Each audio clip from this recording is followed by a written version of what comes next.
يعني قبل أن نبدأ الأسئلة بس عندي ملاحظتين مهمين جدا. أنا أؤيد الرأي الذي يقول أن كفاءة المدرب لا تخضع لجنسية معينة، قد يكون مدرب عربي أو قد يكون مدرب أجنبي. في مباراة العراق والكويت الأولى التي أقيمت في دورة كأس الخليج العربي الرابعة في الدوحة يا أخوان، في الشوط الأول انتهى 1-0 لصالح العراق. في الشوط الثاني في أول دقيقة جاب العراق الجول الثاني. المدرب العبقري زغالو ارتكب أو أقام تبديل موفق، طلع سعود بوحمد ودخل مكان العنبري، خلى العنبري جناح أيسر، رجع حمد بوحمد خط وسط، وحمد بوحمد استطاع أن يحرك الفريق الكويتي وسجلت الكويت جولين وجابت الجول الثالث وكان صحيح 100% وألقاه الحكم. وفي المباراة الثانية فازت الكويت 4-2. سنة 78 في كأس العالم مباراة المكسيك وتونس، تتذكرون الشوط الأول انتهى 1-0 لصالح المكسيك. في الشوط الثاني المدرب العبقري شاتالي خلى المدافعين يرجعون في حالة الهجمة لصالح الفريق المكسيكي، مقابل ذلك الكعبي والظهير الأيسر يدخلون قدام، وسجل كعبي الجول الأول وسجل الظهير الأيسر الجول الثالث. إذن عبقرية المدرب لا تخضع لجنسية.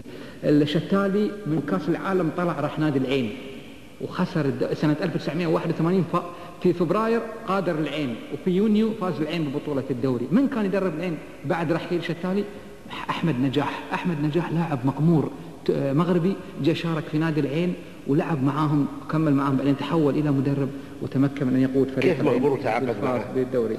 كيف مغمور تعاقد معه؟ احنا ما كنا ذاك الوقت يعني مطلعين على الكرة في المغرب، لكن يا اخوان تداركا للوقت انا قدامي اسئلة كثيرة جدا. يا سعد تسمح لي لي وجهة نظر. تفضل. اول شيء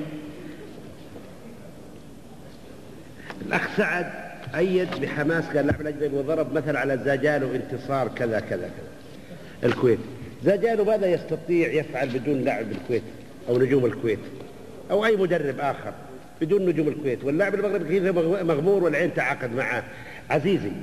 ثم أنا ما أقول يا جماعة إحنا ليه يعني نقول روح شمال ونط غرب؟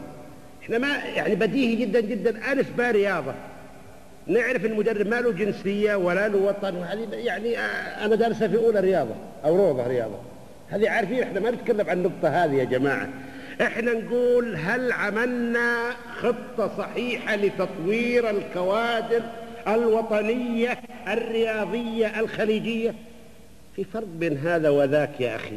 يا أخي أنا ما أقول مدرب له وطن، لكن أقول في نفس الوقت ابن المملكة العربية السعودية خليل زياني هزم المدربين العالميين الذي تحدثنا عنهم.